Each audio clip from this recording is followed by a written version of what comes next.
በስመ አብ ወወልድ ወመንፈስ ቅዱስ አሐዱ አምላክ። መጽሐፈ ስንክሳር ዘወርኃ ሚያዝያ አመ ዕስራ ወሰኒው ለሚያዝያ በዛቲ ዕለት አይረፈ አብ ቅዱስ ይስሐቅ እምሀገረ ሖሪን እምደወለ እብክ እምደቡበ ግብፅ። አንድ አምላክ በሚሆን በአብ በወልድ በመንፈስ ቅዱስ ስም ሚያዝያ 22 በዚች ቀን ከግብፅ ደቡብ ከእስክ አውራጃ ከሖሪን ከተማ የከበረ አባት ይስሐቅ አረፈ። የዚህም ቅዱስ የአባቱ ስም አብርሃም የእናቱም ስም ሶስና ነው። ታናሹም ሁኖ ሳለ እናቱ ሙታ ብቻውን ያለ እናት አባቱ እያሳደገው ኖረ። ጥቂት ባደገም ጊዜ የአባቱን በጎች የሚጠብቅ ሆነ። አባቱም ሌላ ሚስት አገባ። በዚያ ወራትም ታላቅ ረሃብ ሆነ። የአባቱን ሚስት ትጠላው ነበረ። ከጥቂትም በቀር እንጀራ አትሰጠውም። ያንንም ሁልጊዜ ለእረኞች ሰጥቶ እርሱ ግን እስከ ምሽት ይጾማል። ምሳውን ለእረኞች እንደሚሰጥና ሁልጊዜ እስከ ምሽት እንደሚጾም አባቱ ሰምቶ እውነት እንደሆነ ሊያይ ወደ እርሱ ሄደ። ይህ ቅዱስም የአባቱን መምጣት አውቆ በልብሱ 3 ጭቃ አድበልብሎ አሰረ። እንደታሰረ በሚያየው ጊዜ ለአባቱ አምባሻ እንዲመስለው ብሎ አባቱን በመጣ ጊዜ የልጁን ልብስ ፈትቶ አየ። አምባሻም ሆኖ አገኛቸው። የነገረውንም ሰው ምግቡን ለእረኞች ከሰጠ በዛሬቱ ቀን ይህ አምባሻ ከወዴት ተገኘለት ብሎ ጠየቀው። እርሱም በእውነት ሰጥቷል አለ። ሌሎቹም ብዙዎች መጥተው በዚህ ነገር ምስክሮች ሆኑ። አባቱም አደነቀ፣ እግዚአብሔርንም አመሰገነ። ይህም ባደገ ጊዜ አባ ኤልያስ ወደሚባል ሰው ሄዶ መንኩሶ በዚያ እየተጋደለ ብዙ ዓመታት ኖረ። አባ ኤልያስም ባረፈ ጊዜ በርኑብ ወደሚባል ገዳም ሄደ። ስሙ ዘካርያስ ከሚባል አረጋዊ ዘንድ በታላቅ ገድል ተጠምዶ ኖረ። አባቱም ያገኘው ዘንድ በሀገሮች ሁሉ ይዞር ነበረ። በዚህም በበርኑግ ገዳምም ያገኘው ጊዜ ከእርሱ ጋር እንዲመለስ አባቱ ለመነው። አይሆንም አለ። አባ ዘካርያስም ከአባቱ ጋር ይሄድ ዘንድ እስከሚያርፍም ከእርሱ ዘንድ እንዲኖር አዘዘው። ይህ ቅዱስም ከአባቱ ጋር ሄዶ እስከሚያርፍ ድረስ ከእርሱ ዘንድ ኖረ። አባቱም ባረፈ ጊዜ አባቱ የተወውን ገንዘብ ሁሉንም ለድሆችና ለምስኪኖች ሰጠ። ከከተማውም ጥቂት ራቅ ብሎ ለራሱ ታናሽ ማደሪያ ሰራ። በሰላም እስከሚያርፍባት ቀን ድረስ ያለማቋረጥ በበጎ ገድል፣ በጾም፣ በጸሎት፣ በስግደት ኖረ። ባረፈም ጊዜ በመልካም ቦታ አኖሩት። ከዚያም ተሰወረ። ከብዙ ዘመናትም በኋላ እግዚአብሔር ሊገልጠው ወዶ በመቃብሩ ላይ መብራት ሲያበራ እህል ለሚያጭዱ ሰዎች 3 ቀን ያህል ታየ። ያዩትም ወደ ቦታው ሲደርሱ ያ መብራት ከእነርሱ ይሰወራል፣ በሁሉ ዘንድ እስኪሰማም ድረስ ኖረ። ከዚህም በኋላ በመቃብሩ ላይ እያበራ የመብራት ደግሞ ታያቸው።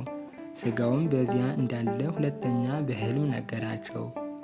ምዕመናንም አክብረው በግመል ጭነው ወደ ሀገሩ መካከል ወደ ሖሪን ወሰዱት።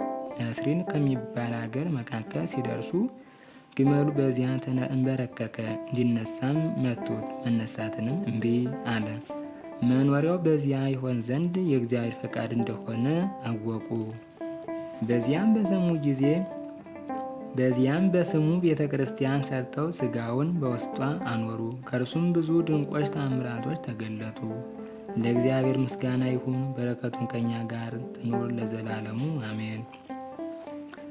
ሰላም ለይስሐቅ አሲሮ ጽቡረ በአምሳል እንተረሰየ ህብስተ ለአርአዮ ኃይል ወእለ ረከቡ በድኖ በትእምርተ ማይቶት ጽዱል አመፃንዎ ለወሲል መንገለ ካልእ ደወል መካነ ስምረቱ በጺሖ አበየ ገመል። በዚችም ቀን የከበረ አባት የእስክንድርያ ሊቀ ጳጳሳት ለአባቶች ሊቃነ ጳጳሳትም 19ኛ የሆነ እለእስክንድሮስ አረፈ። ስለ እርሱም ሐዋርያዊ አባት አትናቴዎስ እንዲህ አለ።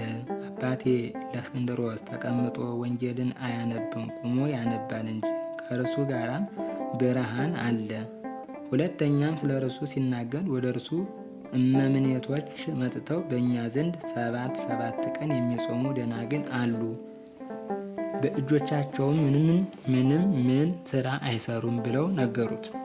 እርሱም እህቶቼ ሆይ እኔ 2 ቀን እንኳ ከቶ አልጾምኩም፣ ፀሐይ እስኪገባም ቆይቼ አልበለሁም። በልክ እበላለሁ፣ በልክም እጾማለሁ፣ በልክ በመጠንም እሰራለሁ። በልክ ይበሉ ዘንድ በልክም ይጾሙ ዘንድ በልክም ስራ ይሰሩ ዘንድ ንገሯቸው፣ በበጎ ስራ ሁሉ ይሰለፉ አለ። የዚህም ቅዱስ ወላጆቹ ደጎች ምእመናን ናቸው። እርሱም በቤተ ክርስቲያን አገልግሎት ውስጥ ሆኖ ከታናሽነቱ ጀምሮ በውስጧ አደገ። አባ በክሲሞስም አናጉስጢስነት፣ አባ ቴዎናውስ ድቁና፣ ተፍጻሜተ ሰማዕት ጴጥሮስም ቅስና ሹመውታልና እርሱም ከታናሽነቱ ጀምሮ ንጹሕ ድንግል ነው። አባ ጴጥሮስ በሰማዕትነት የሚሞትበት ጊዜ ሲቀርብ በግዞት ቤት ሳለ ይህ እለእስክንድሮስና አኪላስ ከውግዘቱ ይፈታው ዘንድ ስለ አርዮስ ወደ እርሱ ገብተው ለመኑት። ስለ እርሱ አባ ጴጥሮስን ይማልዱት ዘንድ ሁለቱን ለመኗቸውና አባት ጴጥሮስ ግን በውግዘት ላይ ውግዘትን ጨመረበት። እንዲህም ብሎ ነገራቸው። የክብር ባለቤት ጌታዬ ኢየሱስ ክርስቶስ የተቀደደ ልብስ ለብሶ ተገለጸልኝ። ልብሴን አርዮስ ቀደዳት አለኝ። ይህም የባሕሪ አንድነቴን ለያት ማለት ነው። ውግዘቱንም እንድጨምርበት አዘዘኝ። ደግሞም እንዲህ ገለጠላቸው። አኪላስ ሊቀ ጵጵስና እንዲሾም ከእርሱ በኋላም እለእስክንድሮስ እንደሚሾም አርዮስን እንዳይቀበሉት በምንም ስራው እንዳይተባበሩት አዘዛቸው። አባ ጴጥሮስም ምስክርነቱን በፈጸመ ጊዜ አኪላስ ሊቀ ጵጵስና ተሾመ። የአባት ጴጥሮስንም ትእዛዝ ተላልፎ አርዮስን ከውግዘቱ ፈታው፣ ቅስናም ሾመው። ስለዚህም አኪላስ በመንበረ ሲመቱ ያለ 6 ወር አልኖርም፣ በድንገት ሞተ። ከዚህ በኋላ ይህ አባት እለእስክንድሮስ ሊቀ ጵጵስና ተሾሞ በመንበረ ሲመቱ ላይ ተቀመጠ። አርዮስንም ከወገኖቹ ጋር አውግዞ አሳደደው። የሀገር ታላላቆችም ከሕዝቡ መጡ፣ ከውግዘቱ እንዲፈታውም ለመኑት። በውግዘት ላይ ውግዘትን እንዲጨምር እንጂ እንዳይፈታው አባት ጴጥሮስ እንዳዘዛቸው ነገራቸው። ከዚህ በኋላ አርዮስ ወደ ንጉሥ ቆስጠንጢኖስ ሂዶ በግፍ አወገዘኝ ብሎ እለእስክንድሮስን ከሰሰው። ስለዚህም ንጉሡ 318 የከበሩ አባቶችን በኒቅያ ከተማ ሰበሰበ። ይህም አባት እለእስክንድሮስ ተመርጦ ለጉባኤው ሊቀ መንበር ሆነ። አትናቴዎስም ጸሐፊ ነበር። አርዮስንም ተከራከረው፣ ክህደቱን ግልጽ አደረጉ። ለጌታችን ኢየሱስ ክርስቶስም ከአባቱ ከአብ ጋራ ከሕይወቱ ከመንፈስ ቅዱስም ጋራ በመለኮቱ ትክክል እንደሆነ አስረዱት። ከክህደቱ ባልተመለሰ ጊዜ አውግዘው ለይተው ከቤተ ክርስቲያን አሳደዱት። በአንድ ቃልም ጸሎተ ሃይማኖትን ከአባቶች ጋር ሰሩልን። ደግሞ በእነሱ ቤተ ክርስቲያን ለዘላለም የምትመራባቸው 20 ቀኖናን ሰርተው ወሰኑ። ከዚህ በኋላም ይህ አባት እለእስክንድሮስ ወደ መንበረ ሲመቱ ከድል ጋር ተመለሰ። በበጎ አጠባበቅም መንጋውን ጠበቀ። በወንጌላዊ ማርቆስ ወንበርም 17 ዓመት ኖረ፣ በሰላም አረፈ። በረከቱ ከኛ ጋር ለዘላለም ትኑር። ለእግዚአብሔር ምስጋና ይሁን፣ አሜን። ሰላም ለሊቀ ጳጳሳት ዘእስክንድርያ ሀገር እለእስክንድሮስ ክቡር ዘበኒቅያ ከዊኖ ሊቀ ማኅበር ጸርሐ ወአስማዐ በብሂለ ዝንቱ ነገር ውጉዝ አርዮስ በሰማይ ወምድር። በዚችም ቀን የአዲስ ማርቆስ የዕረፍት መታሰቢያ ሆነ። እርሱም በእስክንድርያ ለተሾሙ አባቶች 49ኛ ነው። ይህም አባት ከእስክንድርያ አገር ነው። እርሱም በስራው ሁሉ ቅስናውን ጠብቆ ኖረ። የተማረም አዋቂ ሆነ። ለወንጌላዊ ማርቆስም በስም 2ኛ ነው። አባ ዮሐንስም ድቁና ሾመው። እጅግ መልካም ካህን ሆነ። መጻሕፍትን በሚያነብ ጊዜ በአንደበቱ ቅልጥፍና በነገሩ ጣዕም የሚሰሙት ሁሉ ደስ የሚላቸው ሆኑ። ከዚያም አባ ዮሐንስ ከእርሱ ጋር አኖረው። በሊቀ ጵጵስናው ሥራ ሁሉ ስልጣን ሰጠው። ያለ እርሱም ምክር አባ ዮሐንስም ምን አይሰራም። ከዚህ በኋላ በአባ መቃርስ ገዳም የምንኩስና ልብስ አለበሰው። በዚያች የምንኩስና ልብስ በለበሰባት ቀን ከቅዱሳን አረጋውያን አንድ ጻድቅ ሰው መጥቶ በእርሱ ላይ እንዲህ ብሎ በሕዝብ ፊት ይህ ስሙ ማርቆስ የሚባል ዲያቆን በአባቱ በወንጌላዊ ማርቆስ ወንበር ሊቀመጥ አለው ብሎ ትንቢት ተናገረለት። የአባ ዮሐንስም የሚሞትበት ጊዜ ሲቀርብ አባ ማርቆስን ሊቀ ጵጵስና እንዲሾሙት ኤጲስቆጶሳቱን አዘዛቸው። በእርሱም መሾምም ደስ አላቸው። ከአባ ዮሐንስ ዕረፍት በኋላም ያለ ፈቃዱ ሾሙት። እርሱ ግን ከእነርሱ ሸሽቶ ወደ አስቄጥስ ሄደ። ሰዎችንም ልከው አስረው ወደ መንበረ ሲመቱ አመጡት። ከዚህም በኋላ ጸጥ ብሎ ስለ አብያተ ክርስቲያናት የሚያስብ ሆኖ የፈረሰውን አነጸ፣ ጠገነ። በዘመኑም የመናፍቃንን ጠባይ ከሕዝቡ ውስጥ አስወገደ። ይኸውም በግብፅ ሀገር የተገለጡ ለብቻቸውም ቤተ ክርስቲያን ሰርተው የሚኖሩ ናቸው። እርሱም አስተምሮ መክሮ መልሶ ከመንጋዎቹ ጋር አንድ አደረጋቸው። እግዚአብሔርም በዚህ አባት እጅ ድውያንን በመፈወስ አጋንንትን በማውጣት ብዙ ድንቆች ምልክቶችን ገለጠላቸው። ከእነርሱም አንዱን አስተውል። አንተ ያለ ፍርሃት በድፍረት ሥጋውንና ደሙን የምትቀበል ባትሆን ይህ ባላገኘህም ነበር። እንግዲህ ከክፉ ሥራና ከአንደበትህ ከሚወጣ ከከንቱ ነገርም ሰውነትህን ጠብቅ አለው። በዘመኑም በምዕራብ ያሉ እስላሞች ይሸጧቸው ዘንድ ብዙ ክርስቲያኖችን ከሮም ግዛት ውስጥ ማርከው ወደ እስክንድርያ አመጧቸው። ይህም አባት እጅግ አዘነ። ከየገዳማቱና ከምዕመናን ብዙ ገንዘብ ለምኖ ከእስላሞች እጅ በ30,000 የወርቅ ዲናር ዋጃቸው። የነፃነትንም ደብዳቤ ጽፎ ነፃ አወጣቸው። እንዲህም አላቸው፣ ወደ አገሩ መመለስ የሚሻ እኔ ስንቅ ሰጥቼ አሰናብተዋለሁ። ከእኔ ጋራ መኖር የሚሻም ካለ እኔ ጠብቀዋለሁ አላቸው። የተመለሱ አሉ፣ ስንቅ ሰጥቶም ያሰናበታቸው አሉ።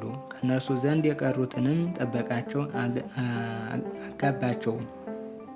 ከዚህም በኋላ ስለ መድኃኒታችን ቤተ ክርስቲያን አሰበ፣ አደሳትም። ሰይጣንም በሀገር ውስጥ ሁከት አስነስቶ በእሳት አቃጠላት። ይህም አባት መልሶ ዳግመኛ አደሳት።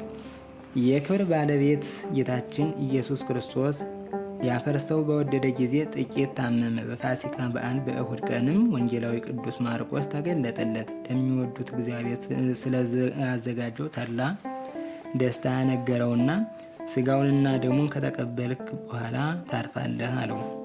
በነቃ ጊዜም እንዴት እንዳየ ከእርሱ ዘንድ ላሉ ኤጲስቆጶሳት ነገራቸው።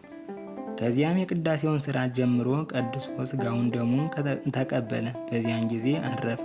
የሹመቱም ዘመን 20 ዓመት ሆነ።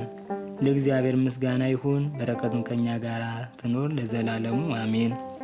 ሰላም ለማርቆስ ቤዛ ጽዮያን ሕዝብ በ30,000 ዲናራተ ወርቅ ሴጠ አሳ ፈለሰ ዮም ሀገረ ከብካ በከመ ተበስረ አፈ ማርቆስ አብ ሀበ ይጸንሖ እሴት ወድልው አስብ።